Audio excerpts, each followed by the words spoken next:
Assalamualaikum warahmatullahi wabarakatuh. Semoga tetap sehat teman-teman yang mengambil mata kuliah inovasi. Kali ini kita akan melanjutkan diskusi mengenai inovasi pembelajaran yang semoga dapat memberikan pemantik terhadap keingintahuan teman-teman dan kreativitas teman-teman dalam mengelaborasi aspek-aspek yang tentu sangat banyak yang bisa kita bicarakan dalam membahas mengenai inovasi, terutama dalam pendidikan, khususnya dalam pembelajaran. Saya ingin menyampaikan atau memperlihatkan sebuah data yang mungkin bisa menjadi dasar bagi kita untuk berpikir begitu ya. Karena seringkali ketika kita berpikir inovasi, kita berusaha berpikir hal-hal yang sifatnya global, besar, masif gitu ya, high tech dan sebagainya. Padahal seringkali kita harus berpikir dari awal. Maksudnya dari awal kita berpikir dari dasar gitu. Apa yang bisa kita lakukan sebagai seorang pendidik gitu ya. Yang kebanyakan memang kita berada di ruang kelas nanti. Baik ruang kelas secara nyata atau real, atau selama masa pandemi kita berada di ruang kelas virtual atau maya begitu ya. Apa sih masalahnya gitu ya? Apa sih masalah pendidikan kita di dalam kelasnya gitu ya? Sehingga kadang-kadang kita tidak menemukan inovasi karena berpikirnya terlalu global, padahal masalah yang kita hadapi itu sifatnya lokal gitu ya. Jadi tantangan pendidikan kita itu bisa kita lihat dari hasil survei PISA ini ya. Ini hasilnya di tahun 2008 yang saya kira data ini masih bisa memberikan gambaran yang cukup baik mengenai dunia pendidikan kita begitu. Jadi skor kita gitu ya, skor visa kita yang dites begitu ya, dari kemampuan membaca, matematik, sains itu ya, itu luar biasa peringkatnya. Kita peringkat 74 dari 79 negara begitu ya. 74 dari 79 negara, bayangkan teman-teman. Jadi itu turunnya drastis sekali gitu ya. Jadi kemampuan siswa kita saat disuruh membaca, menghitung dan memahami sains misalnya itu menurun dari tahun ke tahun begitu. Dan ini surveinya dilakukan di banyak titik begitu ya, di banyak jenjang pendidikan, melibatkan 12.098 peserta didik begitu ya, di 399 sekolah di Indonesia. Saya kira ini penelitian yang sangat masif dan benar-benar bisa menggambarkan masalah yang ada di dunia pendidikan kita begitu. Jadi ini skornya juga tidak bisa dimanipulasi sedemikian rupa karena lembaganya, organisasinya juga bukan organisasi di Indonesia gitu ya. Dia meneliti hampir di semua negara begitu. Jadi pada tahun 2006 skornya itu lumayan gitu ya. Di 2009 turun lagi gitu ya. 2012 agak stabil. 2015 malah naik begitu ya. Di sainsnya sampai skor 400 gitu. Teman-teman bisa melihat di sana. Di sini ya. Nah di sini kan, kelihatan ini di 2015 kita agak naik. Nah di 2018 ternyata turun. Yang turun apa? Nah ingat nih, coba lihat. Kemampuan membaca stabil sampai tahun 2015 dan kemudian menurun drastis di tahun 2018 dalam 3 tahun ya. Temuan visa lainnya itu menjelaskan bahwa anak-anak kita gitu ya, di kelas, di sekolah itu mengalami banyak problem, mengalami banyak masalah. Misalnya 17% dilanda kesepian. Wow, ini luar biasa ini. Gitu ya. Mengapa dilanda kesepian misalnya anak sekolah? Mungkin karena orang tuanya terlalu bekerja di luar rumah sehingga mereka tidak dapat perhatian yang cukup mungkin ya. Atau bagaimana gitu. Ini perlu kita pikirkan. Mengapa? Karena 2018 itu kan teknologi sudah mulai tinggi begitu ya. Mereka tidak mungkin kesepian dengan misalnya kalau kita pikir gitu ya, masa kesepian, ada Facebook, ada YouTube dan sebagainya. Ternyata dengan adanya teknologi itu ya tidak berarti seseorang itu tidak dilanda kesepian gitu ya. Jadi mungkin dia sibuk secara psikis gitu ya, secara fisik dia sibuk gitu ya, nonton dan sebagainya, tapi secara mental, secara psikis dia kesepian terhadap kasih sayang orang tua dan sebagainya. Ditambah di sekolah gurunya juga tidak menyenangkan. Oh, itu menambah masalah bagi dia gitu. Seharusnya sekolah menjadi tempat dia mencurahkan seluruh kemampuannya begitu ya, tempat dia merasa senang dan sebagainya, tapi tidak di rumah dia punya masalah begitu kan, di sekolah dia tambah lagi masalahnya. Jadi problemnya tidak selesai, padahal sekolah kan niatnya untuk menyelesaikan problem gitu ya. Nah, ini perlu kita perhatikan gitu ya. Data ini sangat menarik. Kemudian ada 21% dari 12.000 peserta didik tadi itu sering bolos gitu. Melewatkan sekolah sehari saja, mungkin 2 hari mungkin bolosnya, tapi rata-rata mengaku pernah bolos begitu. Dan 41% itu menjadi korban bully gitu ya. Sering kita bully itu nggak ada Pak, biasa aja bercandanya. Tapi ternyata bagi anak-anak tidak sebercanda itu teman-teman bully itu gitu ya. Sering terbawa ke hati dan sebagainya. Karena itu hati-hati nanti kalau teman-teman berada di kelas, kalau melihat ada potensi terjadinya bully dan sebagainya, mohon itu diperhatikan begitu ya. Tidak menyampingkan proses pembelajaran, tidak, tapi ketika ada potensi bully, teman-teman yang ada di kelas itu harus mencoba mencegah agar itu tidak terulang dan sebagainya, karena efeknya berat. Bagi anak-anak seusia itu bully itu luar biasa berat ya. Kita saja masih ingat dulu waktu sekolah sering kan menyangkut paut nama orang tua lah, pekerjaan orang tua lah, apalah itu ya. Memang sih itu candaan anak kecil, tapi lihat efeknya sampai kita sebesar ini itu masih meninggalkan bekas ke kita gitu ya. Entah bekasnya positif atau negatif itu kan tergantung kita menyikapinya, tapi itu masa kecil yang seharusnya tidak dirusak oleh hal-hal semacam itu. Kemudian 52% lebih mengejutkan lagi, datang terlambat ke sekolah. Masalahnya apa dia datang terlambat itu? Apa memang tidak senang sekolah? Atau memang dia sebenarnya mau sekolah, tapi sekolah tidak menjadi tempat yang menyenangkan bagi dia? Ini kembali lagi tadi ya.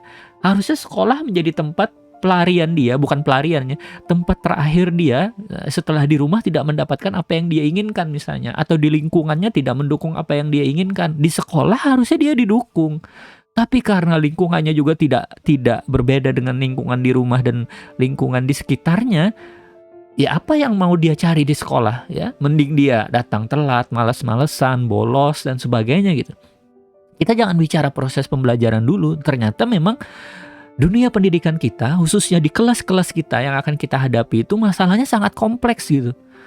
Karena itu seringnya sebenarnya kalau kita bicara kesulitan menjadi guru, ketika ada orang menyebutkan jadi guru itu gampang, jadi pendidik itu gampang, ya mereka tidak tahu berapa banyak masalah yang harus kita hadapi di dalam kelas gitu ya.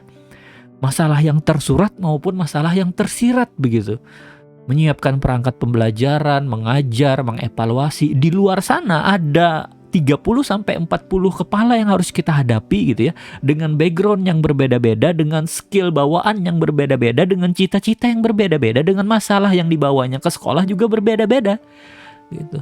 Bayangkan betapa luar biasanya Anda punya cita-cita untuk jadi guru dengan seabrek-abrek permasalahan yang harus Anda hadapi. Karena itu kata banyak pakar pendidikan gitu ya, orang yang ingin jadi guru itu memang yang terbaik berasal dari hati nuraninya gitu. Kalau memang Anda terpanggil dalam tanda petik untuk jadi guru, semoga Anda bisa melaksanakan hal yang terbaik seperti itu. Kalau memang Anda menjadi guru hanya ya karena tidak ada pekerjaan lain, karena terpaksa dan sebagainya, ya mungkin semoga hasilnya tidak terlalu buruk begitu ya. Anda bisa melaksanakan tugas itu dengan baik. Mungkin teman-teman penasaran ya, ini adalah list dari tahun 2015 dibandingkan dengan tahun 2018 begitu ya, yang merupakan hasil PISA 2018 tadi. Di tahun 2015 Indonesia masih peringkat 62 begitu ya, karena ada banyak negara yang belum memenuhi standar, salah satunya Malaysia begitu ya.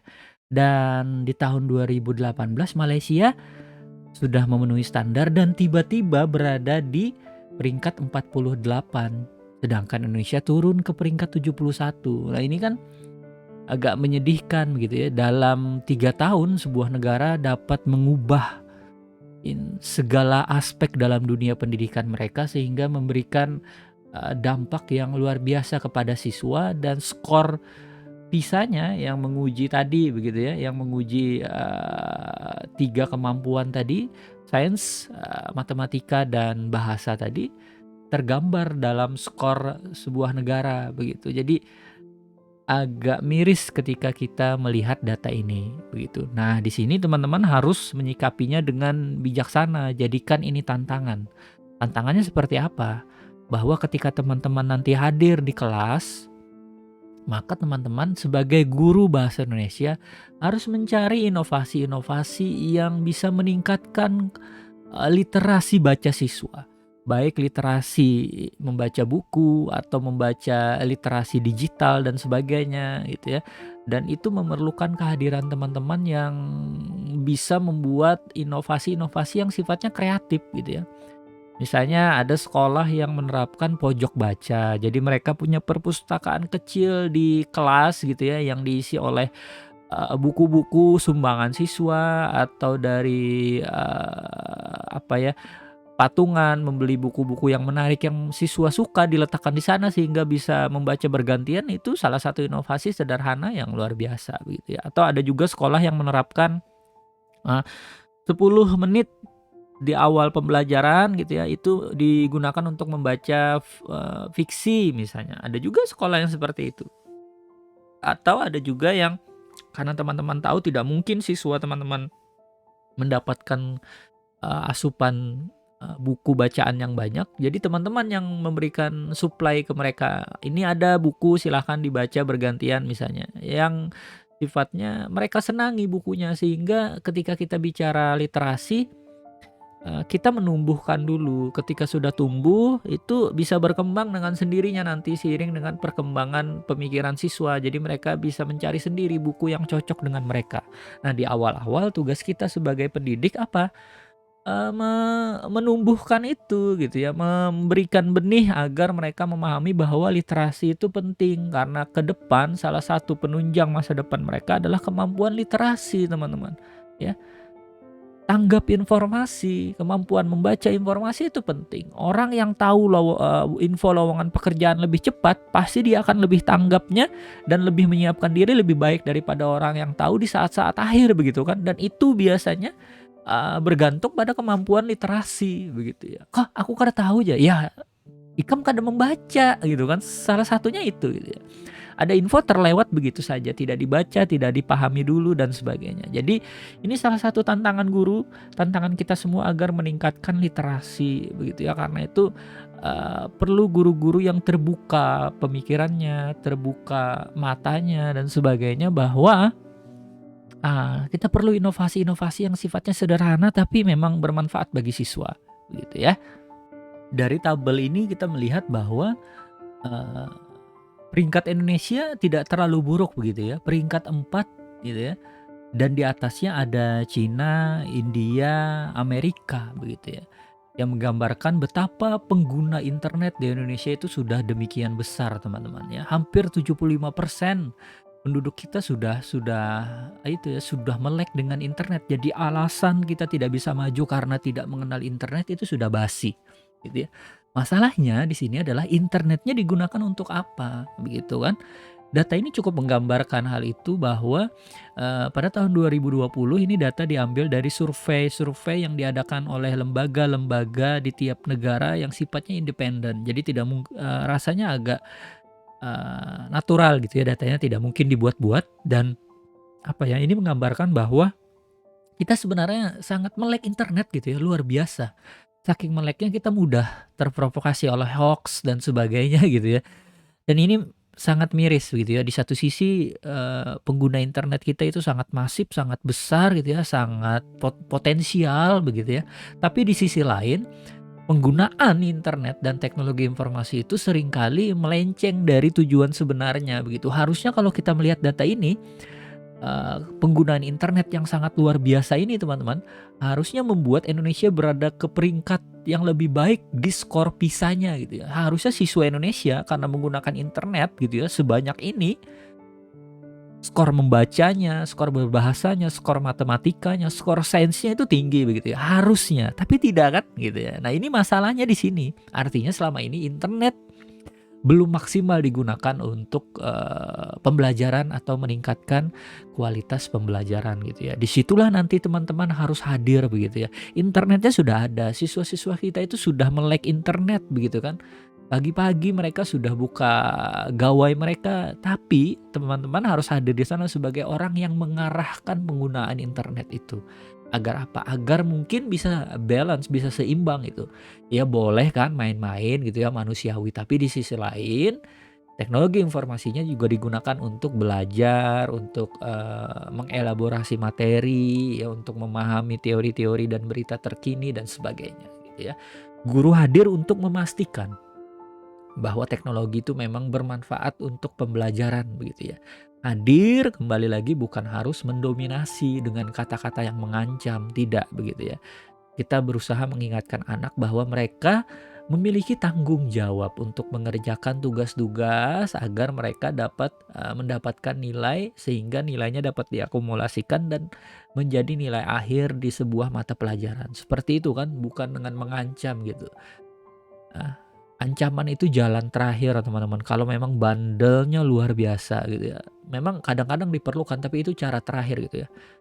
Sudah tidak masuk kelas, tugas tidak dikerjakannya apa boleh buat gitu ya. Ya harus misalnya kalau kamu tidak mengerjakan tugas ini, kamu tidak akan lulus ya. Pasti dia terpacu gitu ya. Oke, saya mau lulus juga, Pak, meskipun nilainya tidak maksimal gitu ya. Karena saya sudah lalai dan sebagainya. Tapi ya kadang-kadang kita harus bisa menentukan sikap yang bagaimana terhadap kelakuan siswa atau mahasiswa gitu ya, sehingga kita jadi guru yang dalam tanda petik bisa bijaksana lah menyikapi keadaan gitu ya.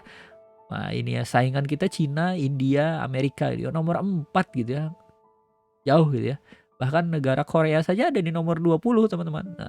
Drakor dan teman-teman itu jauh gitu ya dalam hal penggunaan internet. Tapi mengapa dalam skor PISA mereka unggul? Nah ini kan yang perlu kita pikirkan bersama-sama.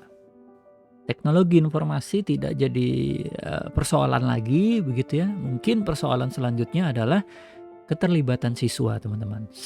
Student engagement begitu ya. Keterlibatan siswa itu sebuah konstruk multidimensional, artinya dia tidak satu dimensi saja, ada banyak aspek di dalamnya yang biasanya diperlihatkan lewat aspek perilaku, aspek kognitif, dan aspek emosi gitu ya. Seringkali dia secara perilaku hadir di kelas, tapi kognitif dan emosinya tidak di kelas begitu ya. Banyak siswa kita yang seperti ini. Sering kan saya tegur atau saya guyon ke teman-teman saat kita pembelajaran luring bahwa mungkin raga teman-teman duduk di sini, duduk di kelas ini, tapi jiwanya sudah kemana-mana. Ada yang pulang ke kos, ada yang sudah tidur gitu ya, ada yang lagi makan di suatu tempat dan sebagainya, membayangkan hal lain dan sebagainya. Nah, itu artinya memang kesadaran seseorang itu seringkali tidak penuh begitu ya, jiwanya sudah tidak ada di tempat itu meskipun raganya di sana itu ya. Itu ungkapan diksinya seperti itu ya. Mungkin keterlibatan siswa di sini menjelaskan apakah siswa benar-benar ada di kelas dan ikut serta dalam proses pembelajaran begitu ya. Karena secara perilaku mereka yang tidak terlibat itu biasanya dapat kita amati seperti dia sikapnya apatis begitu ya, tidak ikut berbicara saat berkelompok ya. Ketika kita menjelaskan sesuatu, dia mengobrol dengan teman, nampak tidak bersemangat begitu ya, tidak fokus, bahkan ada yang ketiduran di kelas gitu ya. Mungkin teman-teman ada yang pernah ketiduran di kelas, itu luar biasa begitu ya. Jadi secara perilaku dia terlihat. Nah secara kognitif pasti nanti saat diberikan pertanyaan dia tidak bisa menjawab, saat diminta menyimpulkan ya tidak mengerti materinya, padahal dia ada di kelas begitu. Dan secara emosi dia apa ya, dia kadang-kadang menutup diri begitu ya, tidak ikut berteman secara baik dengan temannya ya, berkelahi gitu ya. Itu menandakan bahwa seringkali keterlibatan siswa di kelas yang kita hadapi itu tidak penuh begitu ya. Hal ini harus teman-teman pikirkan begitu ya. Inovasi apa nanti yang bisa membantu teman-teman meningkatkan keterlibatan siswa dalam pembelajaran begitu ya, agar siswa tidak merasa bosan begitu ya. Termotivasi untuk ikut belajar dan terlibat dalam setiap tahapan pembelajaran yang teman-teman rancang. Karena akhirnya kalau mereka tidak terlibat biasanya ya pasti nilainya tidak maksimal gitu ya. Karena mereka tidak mengikuti pembelajaran dengan baik begitu. Keterlibatan siswa ini memang banyak itunya, banyak aspek gitu ya. Bisa jadi sekolahnya sudah baik saja, tapi mungkin dia punya masalah di rumah, di lingkungan gitu ya. Atau lingkungannya baik, tapi sekolahnya yang kurang maksimal memberikan treatment terhadap proses pembelajaran. Nah, itu makanya banyak aspeknya dan teman-teman harus bijak melihat itu semua. Ya ditambah tadi ketika teman-teman memutuskan untuk menggunakan teknologi, apakah teknologinya itu dapat meningkatkan keterlibatan siswa? Ya tentu saja dapat, tapi dengan cara seperti apa, begitu ya. Bisa juga ketika digunakan malah makin tidak terlibat siswanya dalam pembelajaran gitu ya, malah kemana-mana dia. Nah ini yang memerlukan kehadiran teman-teman sebagai guru yang bisa memberikan arahan, petunjuk, meluruskan kembali begitu ya, kalau ada yang bengkok-bengkok gitu ya. Guru teman-teman hadir namun tidak mendominasi begitu ya, teman-teman hadir sebagai seorang, eee, apa ya, bukan teman, ada yang tidak mau dianggap temannya, tapi menurut saya oke saja guru dianggap teman dalam porsi-porsi tertentu begitu ya, supaya kita bisa membangun hubungan yang baik dengan siswa dan siswa mudah kita arahkan. Kadang-kadang guru-guru itu sifatnya dominan ya, mendominasi kelas. Jadi siswanya ikut karena takut bukan karena segan begitu ya. Kalian harus seperti ini. Nah, itu artinya mendominasi. Coba disampaikan, sebaiknya kita seperti ini agar hasilnya seperti ini. Mungkin seperti itu ya. Nanti seiring pengalaman teman-teman, seiring meningginya kedewasaan, banyaknya ilmu yang dipelajari, teman-teman akan memahami hal ini dengan lebih baik begitu ya. Jadi misalnya di kurikulum 2013, siswa harus lebih aktif dalam mengonstruksi sendiri pengetahuan, guru hadir di sana untuk membimbing misalnya dan mengawasi agar tidak melenceng begitu ya. Banyak software atau aplikasi yang bisa digunakan untuk meningkatkan keterlibatan siswa ini ya. Nanti semoga di media pembelajaran gitu ya, teman-teman bisa mendalaminya supaya lebih memahami mana-mana yang bisa digunakan untuk meningkatkan keterlibatan siswa. Bicara teknologi informasi, ada satu istilah yang menurut saya penting teman-teman pahami supaya nanti ketika menciptakan inovasi bisa bijaksana begitu ya. Eee, ada istilah yang menggolongkan, ada orang yang disebut digital native, ada yang digital imigran begitu ya, dan istilah ini tidak mengacu pada tahun lahir begitu ya. Karena kalau kita sering dengar ada yang baby boomers, katanya generasi X, generasi Y, generasi Z itu kan dibatasinya dengan tahun lahir. Kalau ini tidak, dibatasi dari bagaimana mereka bisa beradaptasi dan fasih dengan teknologi begitu ya. Bisa jadi orang yang lahirnya sudah lama begitu ya, tahun 70-an, tapi dia sangat ketika ada teknologi baru dia mudah menerimanya. Nah, itu masuk digital native, teman-teman. Digital native itu seorang individu yang bisa mengadopsi teknologi digital begitu ya, dengan cepat gitu. Ada orang belajar mengetik 1-2 hari udah pinter, tapi ada yang 1-2 minggu, terus lupa lagi begitu ya, banyak lupanya dan sebagainya. Tidak salah, tapi memang approach teknologinya berbeda, cara memahami teknologinya berbeda begitu ya. Sudah dibilang gitu ya, ketik aja karena tidak mungkin meledak kalau salah ketik, tetap takut-takut ya tidak mungkin bisa seperti itu ya. Jadi, teman-teman harus memahami gitu ya, apakah siswa teman-teman ini, ada di, digital natif atau digital imigran, atau masalahnya ada siswa kita semuanya digital natif, kitanya yang digital imigran, ini jadi masalah juga begitu ya. Kita memberikan tugas gitu ya, ditulis Pak di kertas lembar gitu ya, siswanya, agak tidak maksimal mengerjakannya karena mereka biasa mengerjakannya di, Google Dokumen misalnya, secara cloud computing misalnya. Nah, itu kan agak tidak matching juga. Nah, ini harus teman-teman pikirkan juga ya.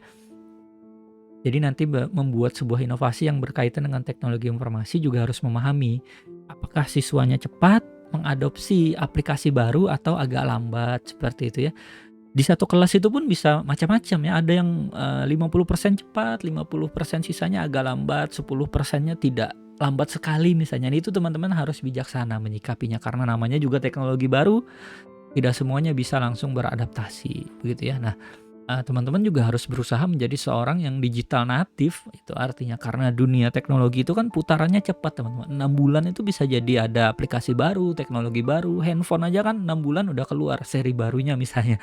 1 tahun udah ketinggalan zaman misalnya kalau mau mengikuti perkembangan teknologi. Nah, jadi teman-teman di sini harus secara maksimal gitu ya, potensi dirinya dikeluarkan agar bisa menjadi seseorang yang bisa beradaptasi dengan kemajuan teknologi secara cepat. Sehingga ketika ada aplikasi baru yang bisa membantu pembelajaran, teman-teman menjadi orang yang terdepan begitu ya, menjadi 16%. Ingat ada kurva yang saya bilang orang-orang yang terdepan dalam menggunakan inovasi. Meskipun inovasinya bukan hardware, masih software begitu ya. Jadi selain itu teman-teman juga harus melihat meskipun banyak sekali teknologi informasi yang tersedia, seringkali masalah siswa kita itu adalah kemauan untuk memanfaatkan teknologi itu menjadi hal yang bermanfaat begitu ya. Mereka dekat dengan internet, tapi dekatnya tidak ke arah pembelajaran, ke arah yang lain misalnya. Nah, ini teman-teman juga harus pikirkan begitu ya. Selanjutnya, bicara teknologi informasi, ini beberapa inovasi yang menurut saya sedang ramai begitu ya. Ada banyak di luar sana ini yang bisa saya sampaikan dalam kesempatan yang singkat ini. Misalnya sekarang banyak yang bicara tentang cloud computing gitu ya, atau komputasi awan, berbasis cloud gitu ya. Disimpan di mana? Di awan. Oh, bingung orang yang nggak ngerti di awan mana? Ya, situ dewa atau gimana?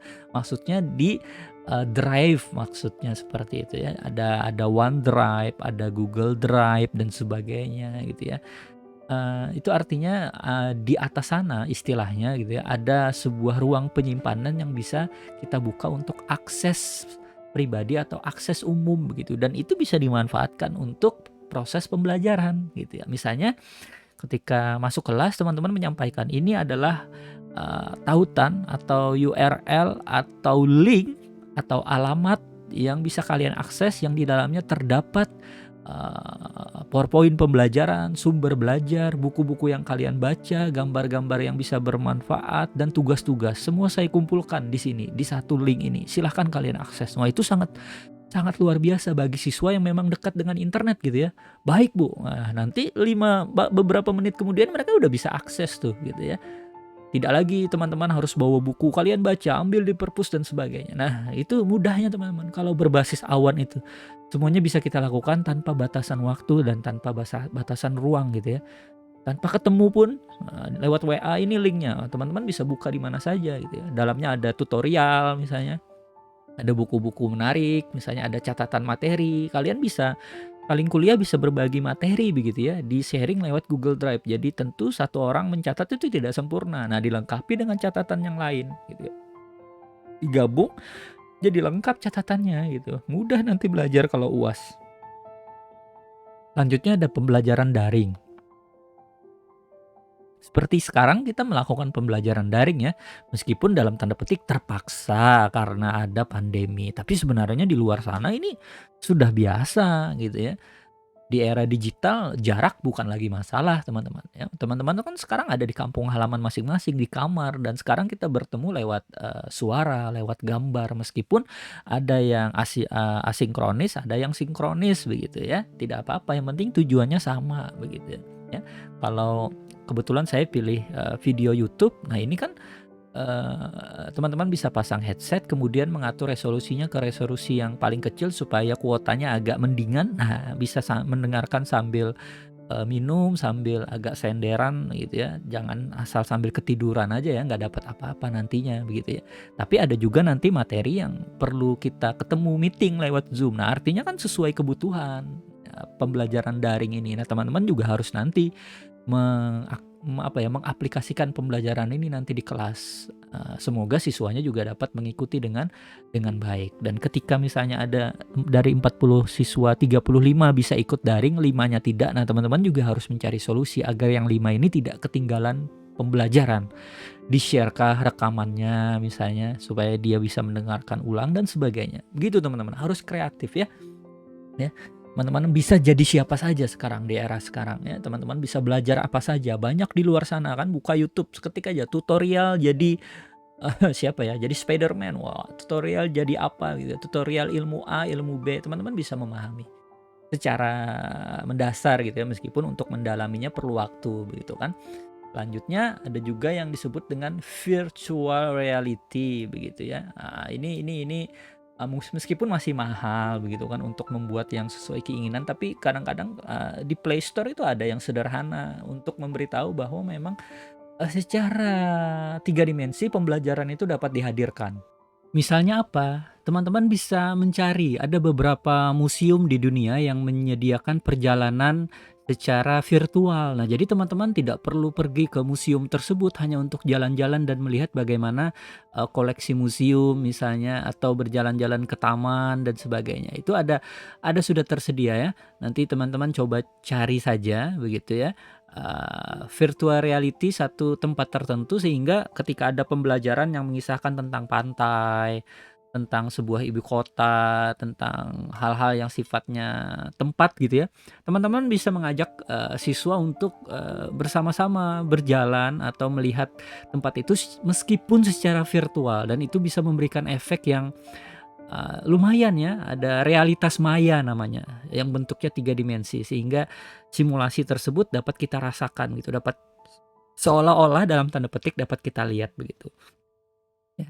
Ada juga yang misalnya dapat kalau dalam ilmu-ilmu tertentu dapat melihat angkasa begitu ya, dapat melihat gugusan bintang dengan kacamata tertentu. Nah, itu contoh dari virtual reality, VR gitu ya. Bahkan kalau teman-teman mau beli Google VR-nya juga tidak terlalu mahal kan, tinggal dipasang HP, teman-teman bisa main game-game tertentu hanya dengan mata, kedipan mata dan sebagainya, sehingga rasa bermainnya itu dapat meningkat. Nah, seperti itu juga dengan pembelajaran, rasa belajarnya dapat meningkat kalau kita menggunakan virtual reality. Nah, temannya ada augmented reality ya, atau ada yang menyebutnya dengan realitas tambahan gitu ya, dan yang mengarah kepada benda-benda maya yang sifatnya 3 dimensi, lalu dibuat seolah-olah nyata, meskipun kita tidak bisa memegangnya secara real, tapi kita bisa melihat gitu ya, seolah-olah melihat. Nah, ini sangat bermanfaat sekali teman-teman.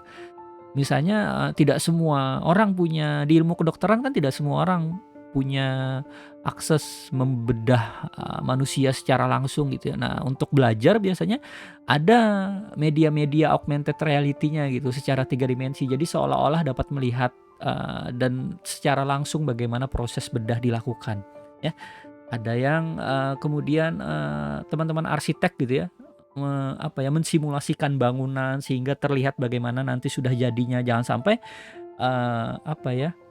rancangannya seperti ini ternyata tidak disimulasikan, berbeda hasilnya nanti. Nah, itu mencegah perbedaan antara rancangan dan kenyataan, maka digunakanlah augmented reality teman-teman. Meskipun dalam ilmu bahasa masih perlu banyak pengembangan ya, tapi misalnya saat kita belajar bahasa Inggris, teman-teman bisa mengunduh misalnya di Play Store, misalnya ada Elsa atau yang semacam Google Voice gitu ya, atau ada Siri misalnya dan sebagainya. Itu kan salah satu contoh dari augmented reality dan virtual reality digabung-gabung begitu ya, sehingga kita bisa mengakses banyak informasi hanya dengan berbicara, misalnya play musik, nah dia play gitu ya, nggak perlu kita buka Spotify dan sendiri cari-cari sendiri, langsung sebut aja mereka bisa mengenali ya. Sekarang kan arahnya ke AI ya, artificial intelligence ya. Itu teman-teman harus juga membuka pemikiran, karena bukan tidak mungkin nanti ketika teman-teman hadir ke sekolahnya cukup punya infrastruktur yang baik, ada banyak aplikasi yang bisa teman-teman gunakan dalam membantu pembelajaran misalnya.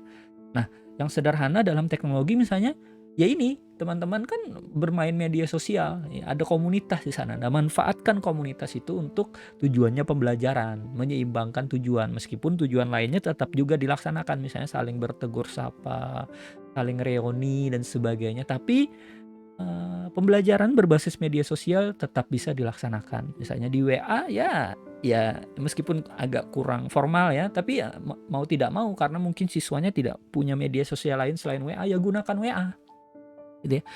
Jadi bagaimana teman-teman berinovasi dengan software yang sudah ada, misalnya untuk membuat terobosan-terobosan baru untuk meningkatkan proses pembelajaran. Nah, Ini kan semuanya teknologi semua, Pak. Ada nggak sih yang tidak inovasi yang sifatnya tidak terlalu high tech, Pak, yang sederhana? Ya, sering kita bicarakan, apa itu? Berbasis permainan, teman-teman, ya. Makanya, teman-teman nanti ada tugas sedikit gitu ya. Salah satunya seperti ini, teman-teman bisa berinovasi dengan permainan yang selama ini teman-teman mainkan atau permainan masa kecil teman-teman. Meskipun ya permainan yang sifatnya mendidik itu ada aturan-aturannya, misalnya yang dan harus diikuti oleh semua siswa agar tujuan dari permainan itu dapat tercapai. Meskipun fun-nya juga tercapai gitu. Tetap senang tapi tujuan pembelajaran juga tetap tercapai begitu.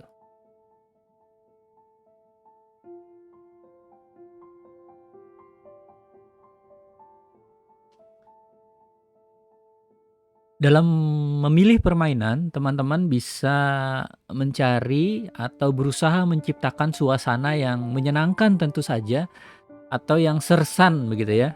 Sersan, serius tapi santai. Boleh seperti itu tapi tetap apa ya, tetap kompetitif di dalamnya. Artinya kan ada yang jadi pemenang kan namanya juga permainan, ada menang dan kalah. Tapi yang menang dan kalah tetap mendapatkan, makna dari permainan itu dan dapat menangkap, pembelajaran yang ingin teman-teman sampaikan begitu.